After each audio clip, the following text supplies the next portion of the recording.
actually a very relaxed setup. Let me even position myself to be in a better place. If you're new here, my name is Laura. On this channel, historically, I have shared my lock journey with you. I've shared tips and tricks of different things that I'm learning along the way. And if you've been watching, hey girl or hey guy, welcome back to today's video.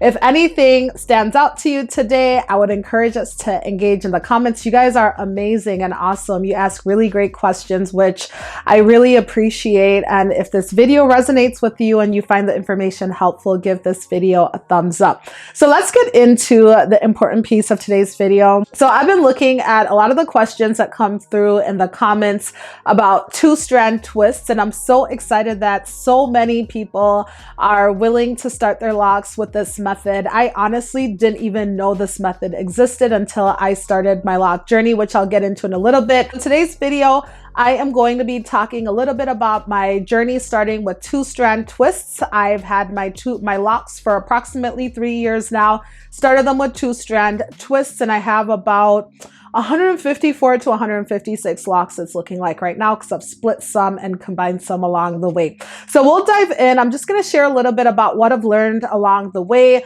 some things that might be helpful for you, especially if you're just beginning this journey. I think this video will be helpful just to talk through. Consider me like your internet big sister who's giving you the tea on two-strand twists, because it's a method that is common, but it's also a method that we're still learning a lot about. It's different from the comb coil. So let's dive in. So to start things off, there are different methods that you can use to start your locks. There's a comb coils that people will coil their hair with the combs and they'll just maintain by retwisting. And then the method I'll be talking about today is starting with two-strand twists. So basically you put two-strand twists in your hair and you leave them and let your hair lock up. And then you would maintain the new growth by either palm rolling or using an interlocking method. And I use an interlocking method, which is basically using a crochet tool or interlocking needle, which other videos, if you watch, you'll be able to see how I do that. I think the first thing will be to start off with, how did I even decide to start with two-strand twists? So at the time when I started my lock journey, or I knew I wanted to start my lock journey, a few years back, I went to the salon to get my locks started with the comb coil method. However, they never lasted. So every week I would, or every 6 weeks, I believe at that time, I would come back to get my coils recoiled. The back of my hair was just very stubborn and would unravel. And I found that it was a waste of money just to constantly have to start over my lock journey. Honestly, I was impatient and felt like that method was just not going to work for me. So fast forward some years later, I think it had to have been like 5 or 6 years later, I decided I was going to lock my hair after my wedding, where I wore some afro textured clip-ins. I was like, I want something that I'm going to be able to maintain easily and it's not going to require so much of my time. So over the years, just my schedule has gotten busier and busier, and I found that I was spending so much time in the morning doing my hair. Now, I'm a person, I like to maximize as much time as I have, and I just don't like the hassle. And I feel like as I get older each year, I just don't like complicated things, which is why locks are such a fitting hairstyle. So I was like, well, with locks, at least I'm just going to have to worry about retwist, and I won't have to worry about anything else.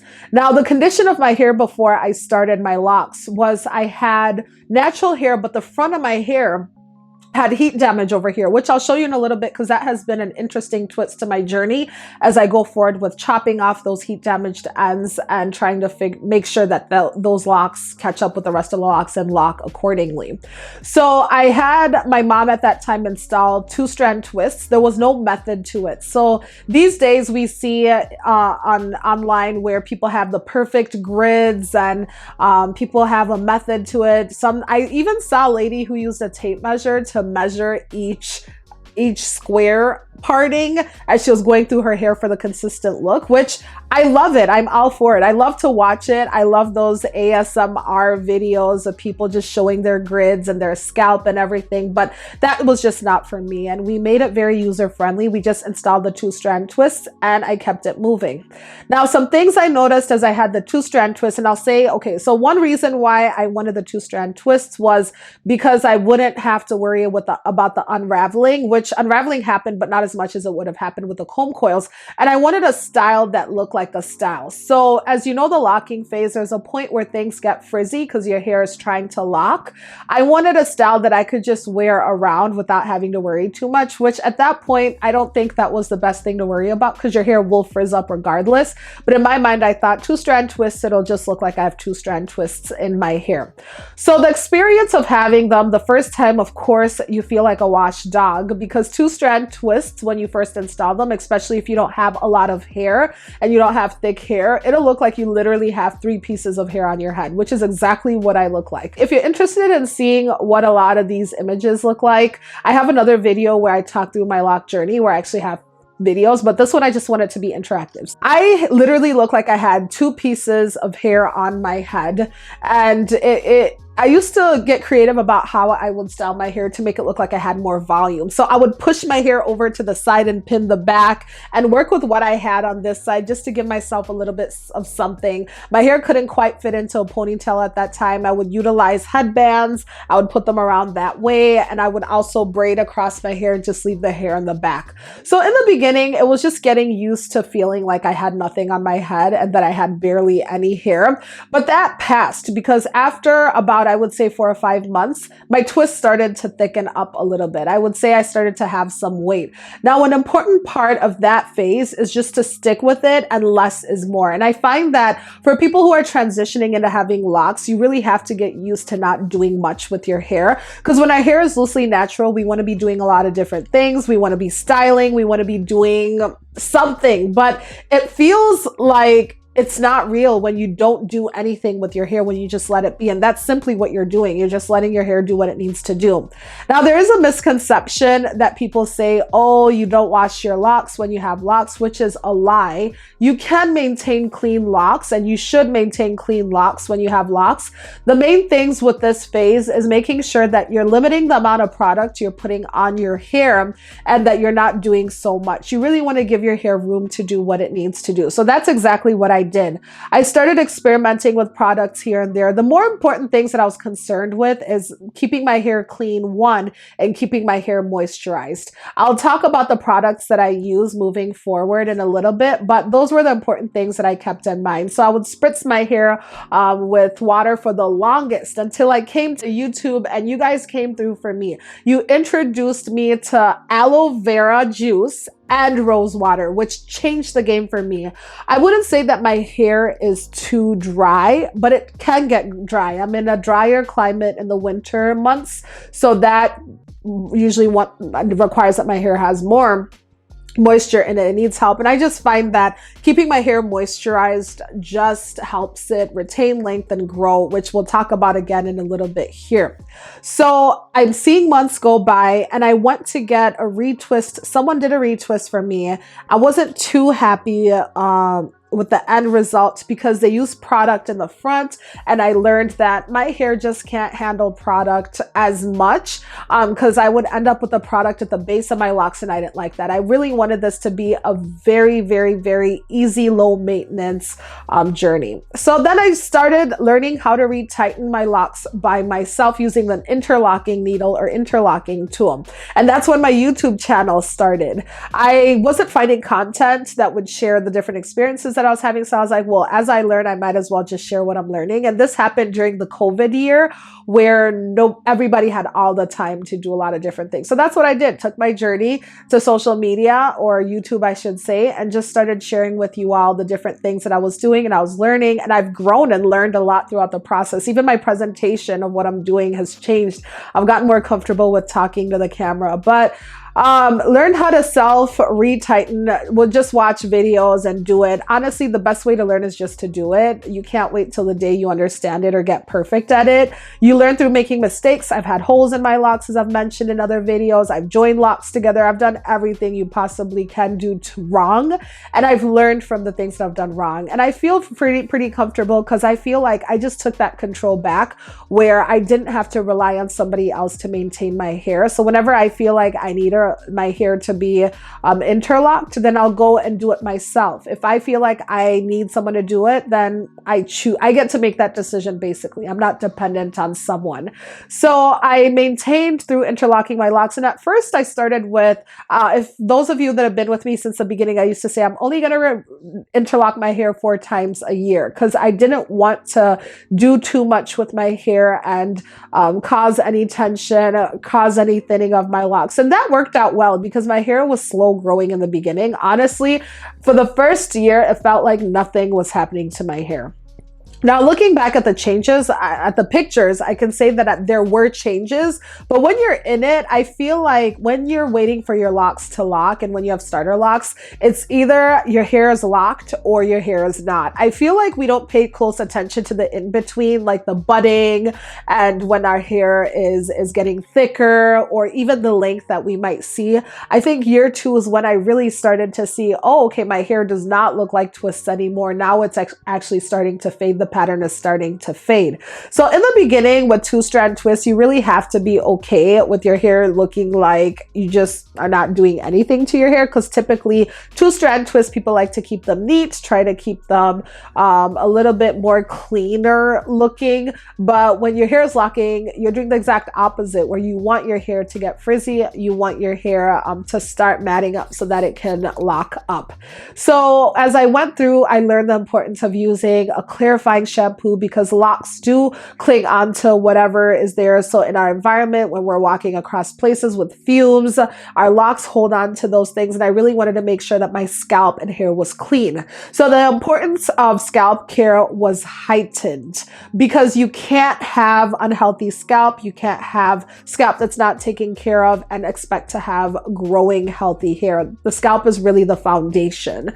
So I started looking into different shampoo options. I learned about apple cider vinegar rinses, and those were really good for my hair. The soaks were really amazing for my hair. I started leaning towards more cleaner and natural products. And naturally, I'm a person who just likes to live a toxin-free life when I can. So that transferred onto my hair care. I was like, if I'm stuck in an island somewhere, or if I'm ever traveling to a place where I don't have access to products, I want to be able to maintain my hair, which is where my simplified hair care routine has come into place.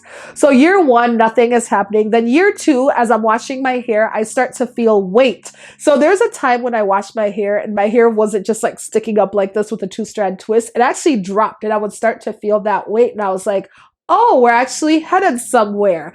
And I used to remember I would come on here and I would say, people are wondering, are these locks? Are these twists? What are these? Because the pattern doesn't fade instantly. It happens over time. And I would say, like, even right now with my locks being where they are, there are probably some strands where you can see some minor patterns. So I guess that could be a con for if you wanted to choose this method, that it's going to take a while for the patterns to fade. If you don't mind that, then it's not an issue. But if you mind it, then you might want to try a different method. So once my hair started to drop, then I was like, yes, my hair is getting there. But I think at that phase, I got too excited and started overstyling my hair. I was pulling my hair into ponytails by force. I was doing the half up, half down. I was on Pinterest, Instagram, YouTube looking for hairstyle inspirations. I was doing the most. And honestly, if I could give you a piece of advice along with this journey, less is more. The less amount of things and manipulation you can do to your hair, the healthier your hair will be, the better it will be. This goes for products and it goes for maintenance as well. So there was a time when some strands would keep unraveling, and it was so annoying. What I did and what I found to work, it may not work for you or you may not like the look of it. The strand that was having a hard time locking, I would just braid it at the end. I would just do a 3-strand braid just to lock it in and keep it. Something else I should note is my ends were coily for a really long time, which was cute. But after a while, my hair started to lock up and my ends are blunt ends now. They're no longer coily ends. But I do see that there's a trend right now where people are purposely combing the ends of their locks to achieve that curly or coily look, which I guess to each his own. I personally wouldn't go to great lengths for that. So I have a piece of paper where I wrote down some important things that I want to make sure to mention that I'm going to take a look at here just to make sure that I let you know. So maintenance. There are 3 things you need to pay attention to: cleaning, hydrating and sealing in that hydration. So I learned throughout my journey that what oils do for your hair is they don't actually moisturize your hair. Now, some oils can penetrate into your strands, which is why it's important to understand why you're using certain oils in your hair and what they're doing for your hair. But when you hydrate your hair with water, which is amazing for your hair, or rose water, aloe vera juice, you're going to seal in that moisture with an oil. And that's where I started using the aloe and avocado hair oil, which is here somewhere, right over here. Aloe and avocado hair oil, which is 100% plant-based.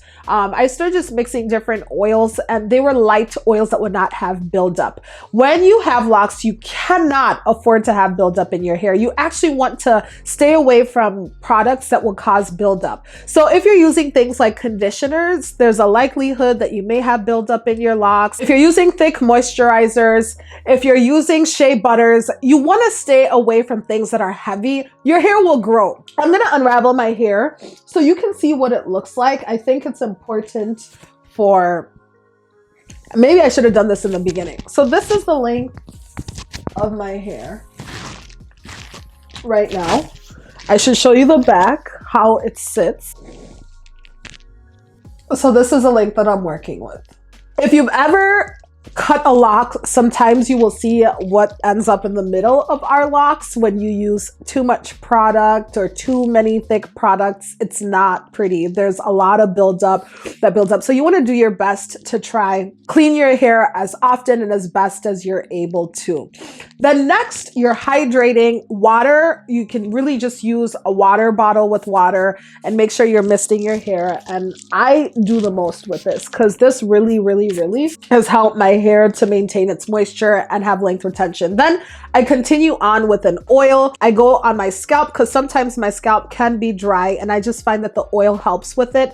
And then I will put the oil at the ends of my hair as well. Now, as I mentioned, oil is sealing in the moisture. There's no miracle hair growth oil. We call them hair growth oils because they're helping you retain length. When your hair is properly moisturized, your hair is going to grow, your hair is going to be flexible, it's not going to be stiff, it's not going to break. But when your hair is dry, it's prone to breaking, and that's when you're going to see that you're not retaining that length. But locks should allow you to retain length because it's a permanent protective style. Unraveling. You're either braiding your hair at the ends, or you can take a rubber band and just hold the ends together. I did that for some time, especially the back of my hair, which tends to be a little bit stubborn. I would hold it with a rubber band until a few months in, when I noticed that the hair is finally starting to lock together. Then I would remove the rubber band. Now, as far as interlocking, I use an interlocking tool, but what I've found over time is that because we did not pay attention to the parting size, or we didn't care about it when my locks were originally installed, I have different size locks. So now I use different tools to retighten my locks. In the front, because my locks tend to be smaller, sometimes I have to use a latch hook tool, that very popular pink one that everybody uses. My bigger locks, I can use an interlocking tool, but the eye of the needle, sometimes you can get them in different sizes. So I got a 3-pack where there are different sizes where I'm able to go and interlock the ones that are either bigger or smaller. The size of my lock too, across the lock, for some of them are thicker than others. I don't know if you'll be able to see this one, but as you can see here, the end of this is thicker, but the rest of the lock, the strand of the lock, is thinner. And I have quite a few that look like that. And I feel like that's just where the hair bunched up and the hair was thicker. That just locked up into a thicker area. And over time, I've just been snipping it off just to have a consistent size across my lock. I go with a 2-point rotation when I interlock my hair, which means I'm going 2 different directions, only because I don't like to get mixed up with the 4-point or the 3-point. You have to make sure you're not going through the same loop twice when you're interlocking your hair. So when I tried the 3-point, I would get lost on where I ended up. And the 4-point was definitely not an option because it was just doing too much. So 2-point for me just works well because it's easier to remember. I'm either going up, left, up, right, up, left, up, right. And I felt like it wasn't that big of a deal if I got mixed mixed up and it was just easier. I interlock my hair right now. The frequency has changed. In the beginning, I was interlocking, remember it was 4 times a year, and then my hair started to grow rapidly. So year 3, I will say this is where I'm experiencing rapid growth. Like I feel like I'm interlocking my hair every 6 weeks now because I need to, because the new growth is just too much. And I think part of it just has to do with I found a routine that works well for my hair, which is something that I would recommend. Find something that works best for your hair and stick with it. If your hair is loving something, if your hair is responding to something, do it. It's not complicated. It doesn't have to be complicated. I leave my hair alone. Most times it's up in a bun like you saw it when I started. And when I need to style it, I style it. Even when I'm doing formal things, I really try and keep my styling very basic and simple. I try not to overcomplicate things. So as far as my hair care routine goes, I'm using these 2 plus a shampoo, and that is it. Something I would recommend is if you're in the starter lock phase, stay away from bobby pins or excessive use of bobby pins because they can cause dents in your locks and bends in your locks. If you are going to use bobby pins, make sure that you're taking them off at night. Give your hair time to breathe. So if your hair is in ponytails, make sure to loosen it. If you're going to wash your hair, don't wash it at night because then you'll have to sleep with wet hair, and wet hair, especially for locks, is prone to having mold grow in it. So you want to make sure that your hair is fully drying out or has the opportunity to dry out. Protect your hair, especially at the starter lock phase. Please make sure that you're covering your hair every night because eventually you're going to start to see lint and pieces of who knows what ending up in your hair, especially when your hair is locking. It becomes harder to remove it. When your hair is fully locked, it's even more challenging to remove it. My hair is not perfect. I don't want to give off that impression. Remember when I told you that I had heat damaged strands? These strands right here were the heat damaged strands, and you guys saw me split these locks. They're these right here. These ones have grown rapidly. This one I had to split one more time. So heat damaged ends don't lock. So I had to snip off the ends of the straight pieces and just give my hair time to lock. And you can see when I split them, I was not paying attention to lock size. So some of them are significantly thin and some of them are not, just because I just did what I could do. That's another thing about 2-strand twists. It's hard to know what size your locks will be at the end when you're starting out because your hair is going to swell eventually. So trying to make that judgment of, okay, if I start really small, they'll swell and end up here. It's hard to tell. And also with your hair texture, you might think that your hair is going to end up thick with a certain starting size, but your hair texture, you might have thinner hair or thicker hair will really determine what your locks are going to look like in the end. I think that's it as far as my 2-strand twist journey. I really just wanted to come here and share what my experience has been with them. I would recommend it 100 times over to anybody who's starting their locks, because what 2-strand twists enable me to do is to have a product-free, low-maintenance style that I can manage, and I'm able to manage it by myself.